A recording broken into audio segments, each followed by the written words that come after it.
हाफिजाबाद का गांव काले की मंडी, जहां पर गैरत के नाम पर एक नौब्याता जोड़े को कत्ल कर दिया गया। अफसोसनाक वाकया आज से एक हफ्ता कबल पेश आया, जहां पर लड़की के घर वाले इस घर के अंदर आए और उसके बाद यहां से अपनी बेटी को बहलाकर फुसलाकर अपने दामाद को साथ ले गए।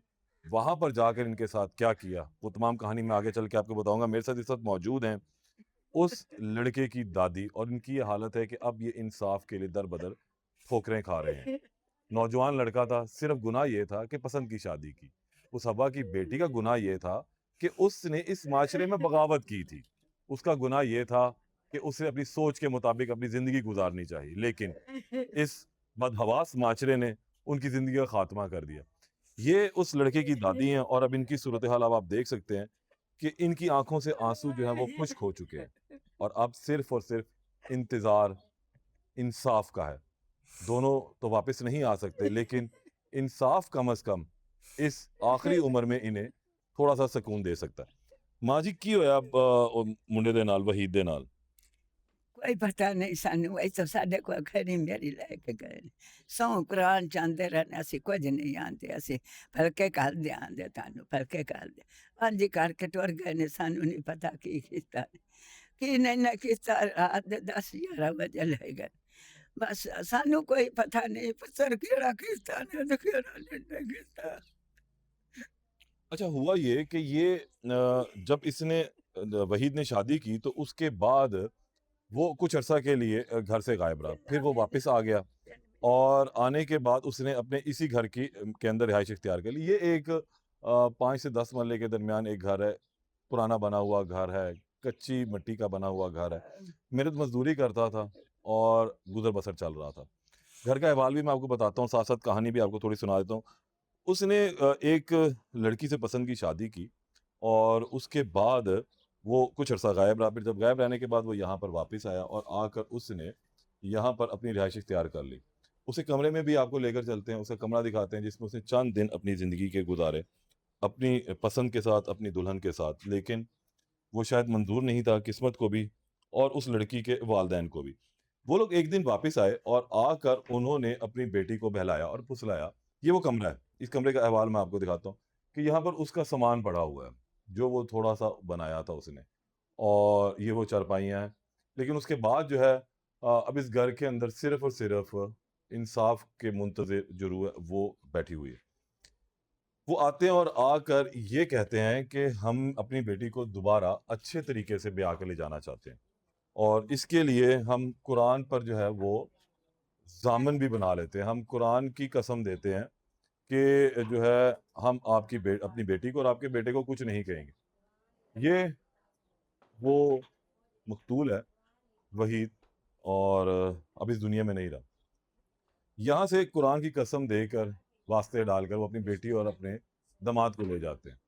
रात को 9:30 बजे लेकर जाते हैं, और फिर सुबह 9 बजे के बाद इसका मोबाइल फ़ोन ऑफ हो जाता है। मोबाइल फ़ोन जब ऑफ हुआ तो उसके बाद इसके घर वालों को कुछ तशवीश हुई कि आखिर मोबाइल फ़ोन क्यों ऑफ है।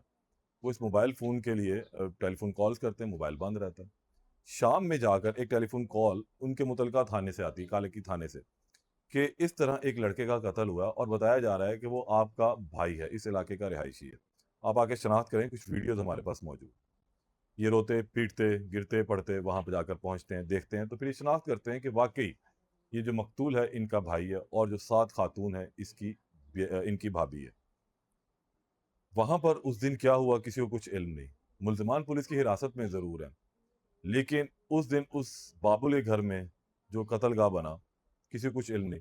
शराफत मेरे साथ मौजूद हैं, ये मकतूल के भाई हैं। इनसे इस बारे से डिटेल लेते हैं कि आखिर उस दिन क्या हुआ, घर में क्या था, और किस तरह वो लोग आए, और क्या कस्में वादे देकर उन दोनों को यहाँ से लेकर गए।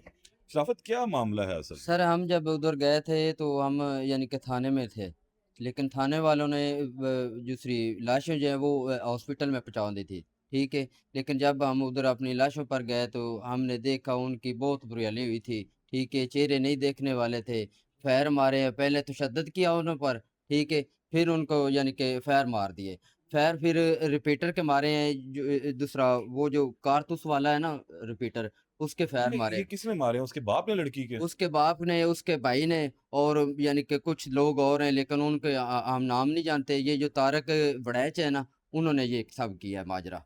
अच्छा, वो लड़की जब यहाँ ब्याह कर आई तो क्या मसला क्या था उनको भी? उसने शादी कर ली, अब क्यों, क्या चाहते थे वो? सर वो वापस भी वो ले गए, फिर मारने की वजह कुछ समझ आई? सर बताई वो किसी ने? पुलिस क्या कहती है? सर वो गैरत का नाम आता है इधर, ठीक है, लेकिन गैरत के लिए उन्होंने ये कत्ल कर दिया। लेकिन वो बहुत अच्छे तरीके से इधर रह रहे थे हमारे पास, ठीक है, खर्चा कर रहा था, अपने बहन भाइयों को खर्चा भी दे रहा था और दूसरा काम भी कर रहा था।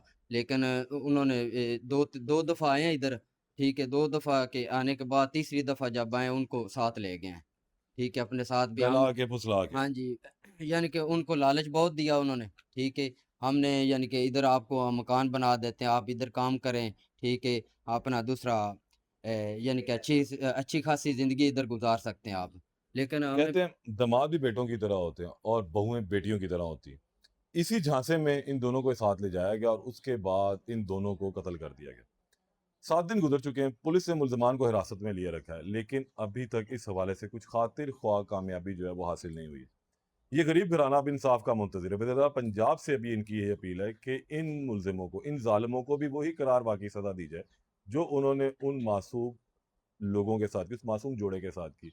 गुनाह सिर्फ़ ये था कि इस माशरे में एक छोटी-सी बगावत, अपनी मर्ज़ी से जीने की, पसंद की शादी, जिसे गैरत का नाम दिया गया और फिर इस नौजवान जोड़े को गैरत के नाम पर इस दुनिया से भेज दिया गया। क्या आज भी हम पत्थर के दौर में हैं? सवाल तो ये पैदा होता है। अपनी राय का इज़हार कीजिए, कमेंट कीजिए और ये भी लाज़मी बताएँ, क्या ऐसे कत्ल किसी भी लिहाज से जस्टिफ़ाई हैं? क्या गैरत के नाम पर ऐसी हरकत करना इस मुहज़्ज़ब माशरे में आज के इस दौर में ज़रूरी है? ये होना चाहिए या नहीं होना चाहिए? दोबारा मुलाकात होगी। अल्लाह ने के बाद।